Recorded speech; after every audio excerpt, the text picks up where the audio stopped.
Hey guys, Tisha here, and we're back for another Love and Marriage Huntsville review. You all, this episode actually was kind of good. I actually like this one. I want to start off by saying that Kiki should have told us these rumors when we would have believed her, because at this point, to me, it doesn't have any weight, but we're going to go ahead and talk about it because that's where we picked up this episode. So, supposedly, the ex-boyfriend of the girl that slept with Marsau found out that his girlfriend was cheating with Marsau. And now he wanted to tell Tisha about it.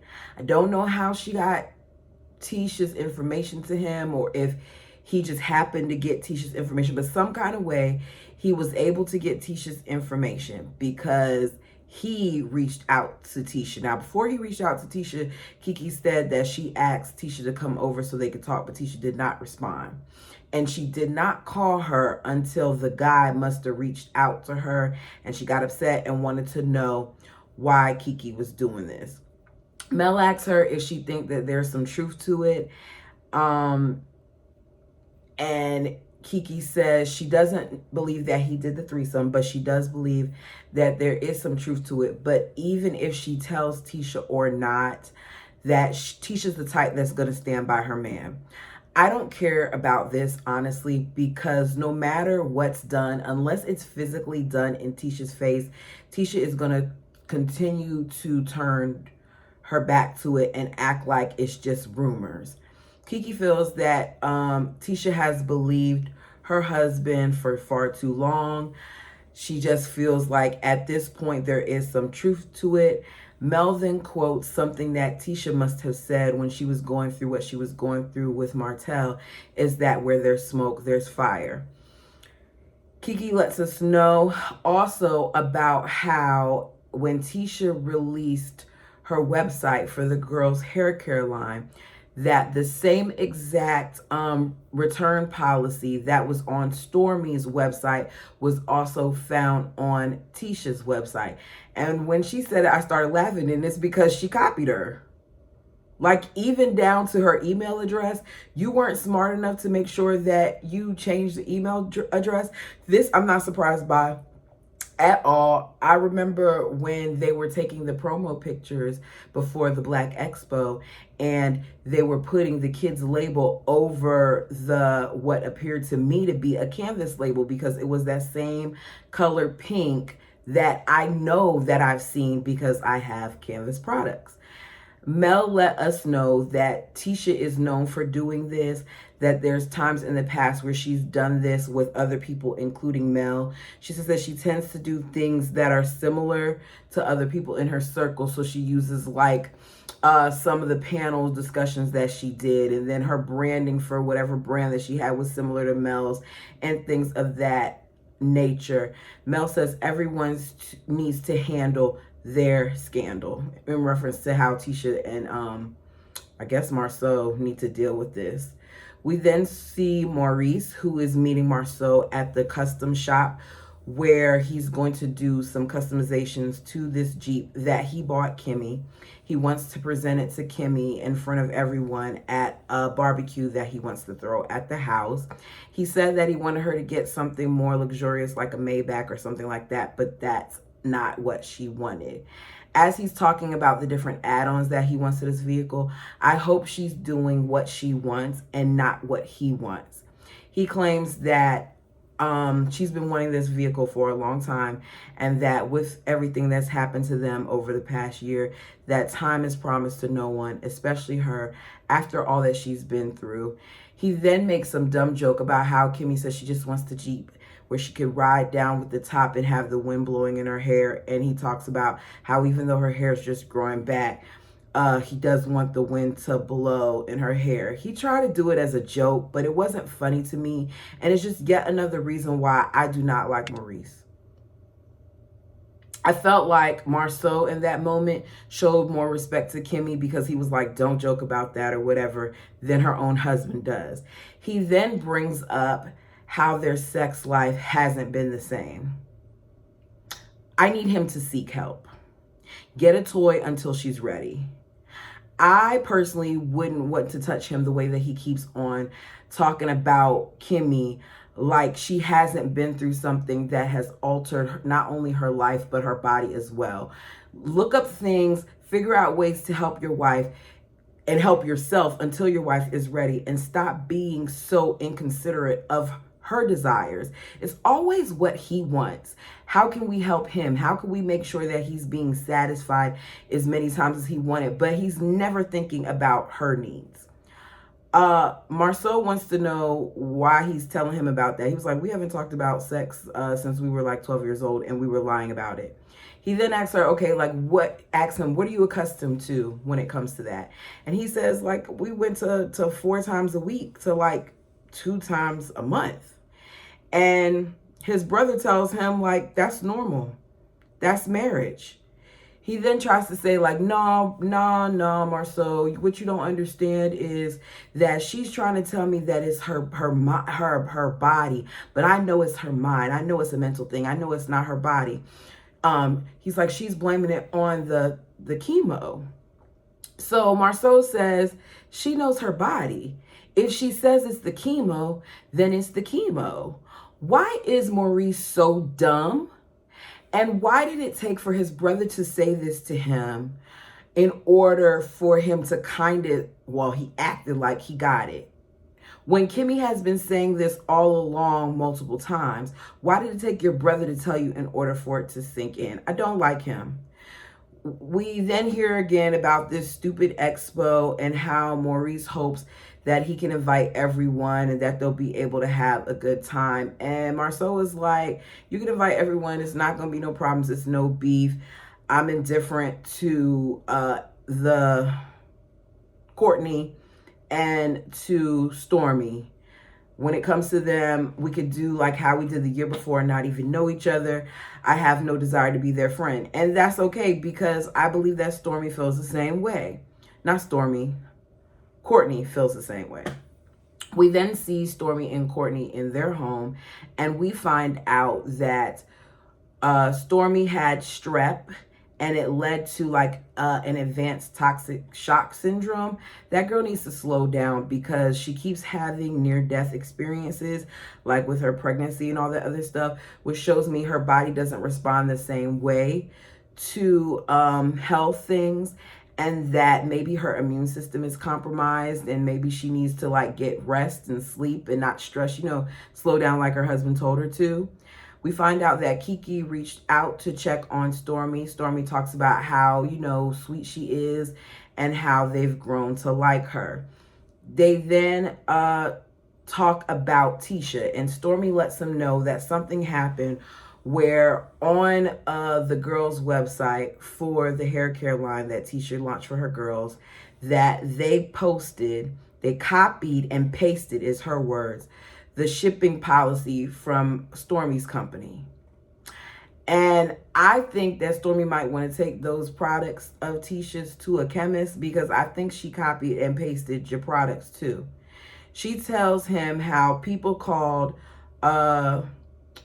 Tisha out, but Stormy doesn't really seem upset about it. I don't understand Stormy, because I feel like if this were someone like Mel, this would have been a much bigger deal. But for whatever reason, her and Tisha are looking out for each other. She also states that she kind of, rather than being upset, wants to help her with her website. She talks about how she came up with her own stuff. She's the one who wrote her label and her cancellation policy and all those other things on her website, so she can help her with that, because it should have been something that was caught immediately, and unfortunately they didn't catch it. They then talk about this whole cookout, and Courtney lets it be known that he has no desire to go, that he doesn't want to be around Marsau. He said he pushes too many buttons, and as a result, I just need to fall back. Stormy, to me, is giving pick-me vibes, because she says that she wants him to come there to be there for her and whatever else. But Stormy very easily could have not gone to the cookout either, but she went ahead and went.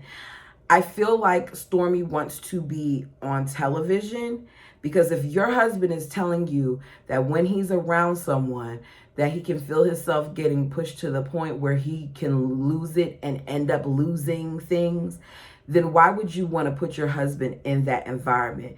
You don't need this. They're millionaires. They don't need this show. But for whatever reason, Stormy wants it. We then see the Scotts, Tisha and her husband, at what is going to be Scott Realty. Seeing a lot of similarity to some of the things that I noticed before with some of their friends. They really have a lot going on, because we hear about how it's going to cost X amount of dollars to build this up, and they're doing something with a barbershop and all these other things. I like the idea of them having all these multiple businesses on the strip. I do feel like they're doing a lot for people who are currently facing, who are currently in the courts. Let's just say that, because I don't know what the whole story is about that. They talk about things in some kind of way. Stormy and Courtney come up, and she's like, I really want you all to be friends, even though neither one of the husbands have a desire to be friends with each other. So my thing is, why continue to push that narrative? If the ladies want to be friends, then you all be friends. You can move to the side and do all of that, but understand that your husbands want no part of it. Marsau is then talking about how he's upset because someone called the city and told them that they're having illegal gambling over there, and he doesn't want that type of stuff associated with their business. Now, here's my takeaway from this. If they have whatever permits that they need in order to do the Bet on Black event, then this wouldn't be an issue. But they obviously don't have those permits, or didn't find out the correct information that they were supposed to have in order to do that, because they later let us know, well, Tisha does when talking to Mel, that the event is postponed. So they didn't get the paperwork in order that they were supposed to have in order, which seems to kind of be a trend when it comes to them and the things that they do. They need to work on that, because for you to try to do this for charity, as Tisha said, for you to try to give away these homes, you should have maximized everything. You should have went down to the city and found out what permits and stuff you would need. I'm not even a business owner, and to me, this is like basic common sense things. When dealing with liquor, when dealing with gambling, when dealing with even selling certain items, there are certain things that you need in place in order to do it. So why is this a surprise to you? He says he wants to cancel it. Tisha seems upset about it. Tisha then brings up the whole thing with Stormy's brand and says, you know, the website had something about Canvas Beauty on it. He says, yeah, I remember that. She claims that she contacted the web designer and asked him, what is this? Nah, sis, I don't believe that. Out of all the companies in the world, they chose a website designer. So they're saying that happened to pick Stormy's website out of everybody's website to copy off. Like there aren't tons of other people that they could have got this information from. Yeah, right. Marsau then tries to fix it and say, yeah, isn't he the same designer that did hers? That's not going to work. Because, see, Stormy already told us when she was laying in the bed with her husband that she came up with her own wording, her own design. She did it herself. So y'all are lying. He then says mistakes happen. This is a big mistake. That's not no little mistake. Y'all trying to say that the haters caught it and all this other stuff, and that's not true. Because if this had been a business, a larger business that you did that to, they could have easily sued you. And honestly, Stormy can too, but she's not going to, because her and Tisha seem to have some type of alliance or something, because despite everything, they want to be buddy. I need them to stop giving the Scotts so much camera time, because I'm over it. They're not giving us the real. They're giving us versions of what they want us to see. Tisha is crying about people trying to interfere with their marriage and her business and just her as a person. I don't feel like those tears are about the marriage. not about the marriage, about the business. I feel like they're about the marriage. I feel like Tisha knows that there is some truth to what is being said, but Tisha refuses to give it weight. They've been talking about this as long as the show has been out, and Marsau has done a good job of covering up his indiscretions, because it's obvious to us viewers that there has been something, but he did a good job with having his ladies not divulge what it is. We then see them at Kimmy's, where they're having the cookout celebration to celebrate Kimmy, but Kimmy is helping with the cookout. Saw her telling her husband, like, yeah, let's go ahead. He's like, what do you want to do? And she's like, let's go ahead and get the stuff on the grill. We can start grilling. Why is Kimmy working when it's supposed to be a celebration for her? Stormy gets dropped off by Courtney, and she lets Maurice and Kimmy know that he doesn't wish to come in. Kimmy and Maurice are shocked by him not wanting to come in, that what happened there wasn't a big deal, and they thought they left it there. Let's be clear. I don't understand why they're shocked, because not everyone is going to tolerate you disrespecting them or their wife. Because his own brother said that he says slick stuff and that he's really snarky and all of that. So why are you so surprised that this grown man doesn't want to continue to be around someone who keeps trying to play in his face? Mel arrives at the barbecue, and she looks like she's going to a barbecue, unlike some of these other people. She got on some short shorts and a shirt that says, I'm on what you on. They start playing games. They got the money going, all that other stuff. Tisha comes in. Mel says something about gambling or whatever, and Tisha uses that time to say that, yeah, we postponed it. Martell then arrives, and he speaks to everyone. And he says, what's up, Mel, a few times, and Mel does not respond to him. We then get Nell, who irritates me, because Nell is talking about how I noticed that, Martell came in and he tried to speak to her, and, she's not trying to speak to him. And I can see both sides of it, because I remember when we were going through our thing and we didn't get divorced, but I was close to it, and I didn't want to talk to him. And I just, I can see both sides. Now, I don't understand how you can see both sides, because she already sat down with you outside and told you how this man not only cheated on her, how this man is not only told her business to the girl, but is trying to take her children from her. Is trying to have him pay spousal support. Is trying to have him pay for his lawyer fees. And you want her to sit there and talk to him? That's the foolishness that I'm talking about with these people. Like, y'all act like y'all, even though they're not talking about it actively on the show, you all know that the woman went through a nasty divorce and is currently going through a nasty battle. So what are you talking about? Kiki and her husband arrive, and Tisha's energy immediately changes, so much so that Stormy notices and asks her everything's okay. She says she's good. Tisha then lets us know in her confessional that she doesn't like Kiki talking about her marriage, and that they said that they weren't going to do that. And then her doing it now makes her feel like she can't be trusted. I can't understand Tisha feeling that way. I really can.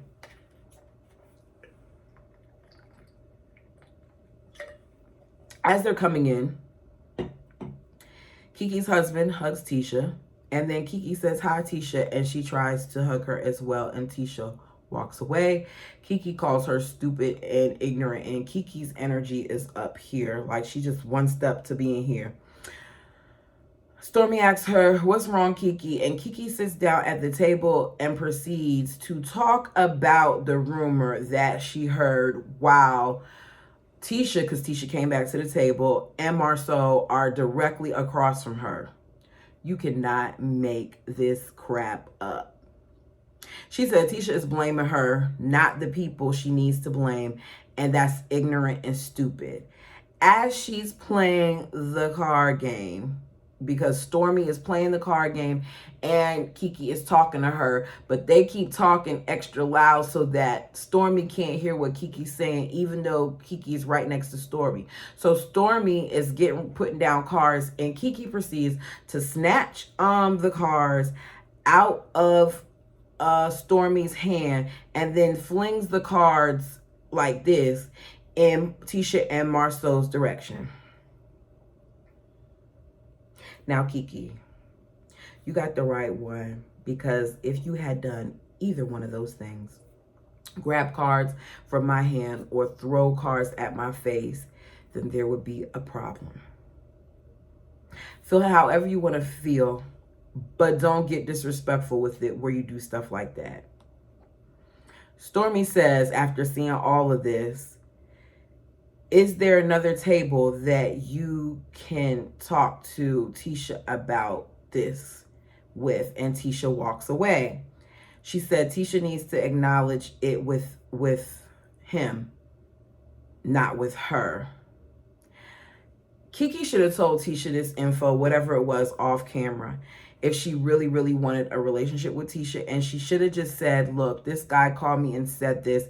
Handle it however you want to handle it, because she already knows how Tisha is when it comes to this. If she would have done that, it might have gone smoother, but they already weren't in a good place because Kiki allegedly did what she did in the store, and they already don't trust that whole thing.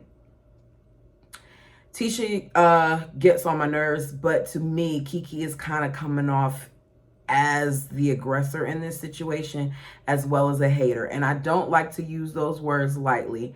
Tisha was being very passive aggressive, but Kiki was being aggressive. She talked some more about how she didn't show up, how Tisha didn't show up to talk to her, even though she reached out. And Marsau and Tisha still are sitting there. Marsau is smoking his cigar, and Tisha is not responding to her. She's asking for more cards and all those other things. She says, so you want to be mad, and proceeds to hit a cup of something. I don't know if it was water or whatever, but it was all over Tisha.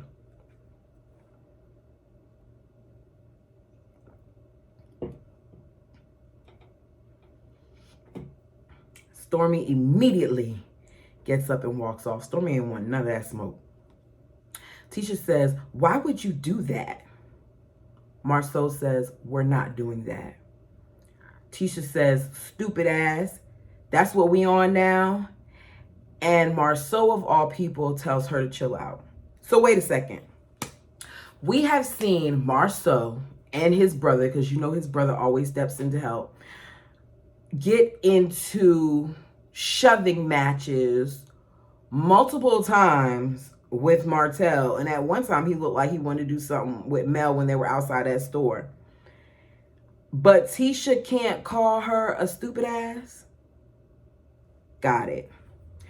Marsau keeps saying, Reese, Reese, Reese, because you know he wants his brother to come out there and engage. As he's walking into the house, Kimmy's coming out. He runs into Kimmy and says she spilled a whole drink on Tisha. She needs to get the F out. Tisha says she needs to go. We're about to go. He says, call the police and drug test her mother effing ass. As he's saying this, Kiki's husband was on go. Kiki's husband, y'all gonna be mad at me, but I'm gonna say what I'm gonna say. Let me know your thoughts down below, because y'all don't really comment on these videos, so I don't even know if you're liking them. But anyways, Kiki's husband did exactly what I would expect from my man to do in that situation, which is step up on him. You don't have to throw no punches, but you better check him. And that's what he did. I said, I like that. I like that. Even if Kiki does have drug issues, even if Kiki is currently using, that's not something that you should use, in my opinion, as ammo. Not excusing it, not saying that Kiki was right in what she said. However, don't throw her drug usage in her face, because that's what he has always done. That's one of the reasons why she didn't divulge some of the stuff she knew beforehand, because he kept using that as ammo against her. Kiki says, do it, B. And then her husband is really trying to get to Marsau, and they end the episode there. I will say this episode was a lot better than I thought it would be. It's about time that they picked it up. I don't want to hear the word Black Expo anymore. We heard it a couple times in this episode, but not as much in the last. I am on the road to 400. I really want to be at 1,000 so I can get monetized, but every subscription matters. So if you haven't already, please subscribe, please like, please comment. I really like engaging with you all. So let me know your thoughts down below, as I said earlier. And until next time.